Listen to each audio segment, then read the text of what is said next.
की शक्ति जितनी बढ़ेगी, ग्राम पंचायत से लेकर लोकसभा तक भारतीय जनता पार्टी उतनी ही मजबूत होगी, उतनी ही मजबूत होगी। 8 बार का विधायक हमारे बड़े भाई प्रेम जी, विधान परिषद में भाई प्रमोद चंद्रवंशी जी, राज्यसभा में और प्रदेश के उपाध्यक्ष माननीय भीम सिंह जी, और हर जगह पर प्रतिनिधित्व देने का काम भारतीय जनता पार्टी की। जब मैं विधायक था तो पता नहीं कौन कौन जरासंध की मंदिर बनवाए होंगे, लेकिन हमारे गांव वाला यहाँ कोई न कोई जरूर होगा, उसको मालूम है कि हमने हाजीपुर में चंद्रवंशी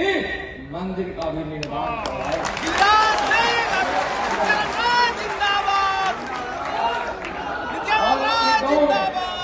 और मैं जिस गुरु से पढ़ा हूं, मेरी प्राथमिक शिक्षा देने वाला भी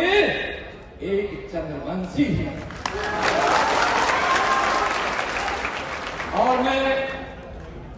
वैसे अनेकों नाम गिना सकता हूं जिन्होंने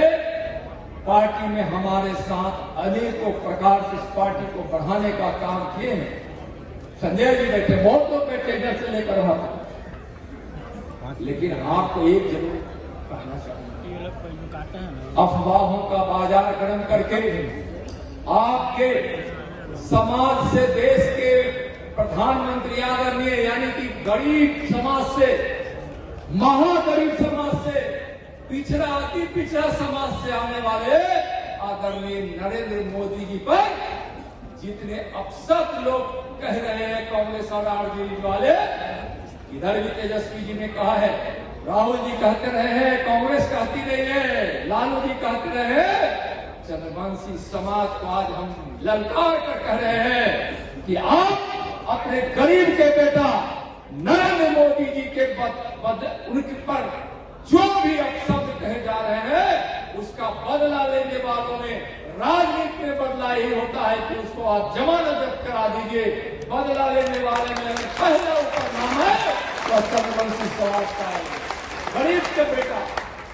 आज इस देश के गरीबों ने एक अपना मसीहा पाया, सदियों से जिसका इंतजार कर रहे थे। आज गरीब कल्याण की जितनी योजना चल रही है, आगे आयुष्मान भारत की मंगल की चर्चा करेंगे, लेकिन गरीब कल्याण की जितनी योजनाएं चल रही है, उस योजना आजाद भारत में कभी किसी ने नहीं चलाई। चाहे गरीबों को घर देने का हो, गरीबों को रोजगार देने के लिए चाहे अनेकों प्रकार की योजनाएं चल रही हो, चाहे उनके नौकरी में आरक्षण को मजबूती प्रदान करने के लिए पिछड़ा वर्ग आयोग को संवैधानिक दर्जा देने का काम किया हो, कोई भी भूखे पेट न सोए इसके लिए मुफ्त अनाज देने का काम किया हो, किसान की भी संपन्नता हो इसके लिए उन्होंने प्रधानमंत्री किसान सम्मान निधि लाया है, और आपको हर प्रकार से मजबूती देने के लिए प्रधानमंत्री जी काम कर रहे हैं। नीति में सबका साथ सबका विकास है, नीति में किसान, महिला, युवा और गरीब हैं, इन 4 स्तंभों को मजबूत करना है। लेकिन 4 स्तंभों के पीछे यह बड़ा संदेश है कि जो गरीब है उसको प्रधानमंत्री जी का संकल्प है कि हम उसकी जिंदगी में खुशियां लाएं। आज जब देश आजादी का 100वां वर्षगांठ मना रहा होगा 2047 में, तब इस देश में कोई गरीब न रहे, कोई बेबस न रहे, कोई अशिक्षित न रहे,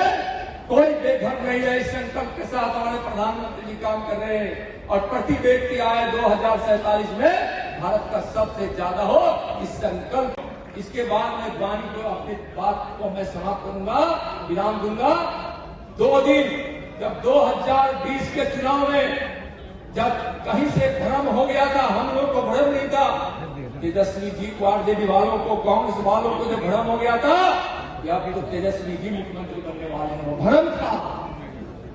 और 2 दिनों में आरजेडी के लोगों ने क्या किया, गरीबों को सताने का रिकॉर्ड 2 दिनों में तोड़ दिया, धमकाया,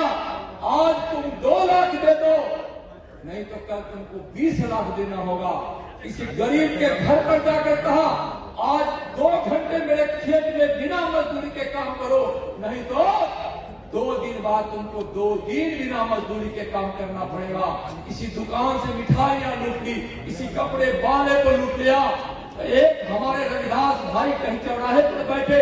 जूते को सी रहे थे, पॉलिश कर रहे थे, उनको भी पैसा देना मुनासिब नहीं समझा, रंगदारी का तांडव नेट कर दिया, धमकाने का एक बड़ा तांडव खड़ा किया और लगातार धमकी देते रहा, लगातार धमकी देते रहा। लेकिन बिहार के लोग जानते थे कि जंगल राज को स्थापित नहीं करना है, इसलिए 2020 में ही यहाँ सरकार बनी, एनडीए की सरकार बनी और 2025 में भी नीतीश कुमार जी के नेतृत्व में हम एनडीए की सरकार बनाएंगे। भारतीय जनता पार्टी के मजबूत करने पर एनडीए की सत्ता सजेगी और वह सत्ता गरीबों की होगी, बिहार के वैभव और विकास के लिए होगी। जय हिंद, जय भारत, जय चंद्र।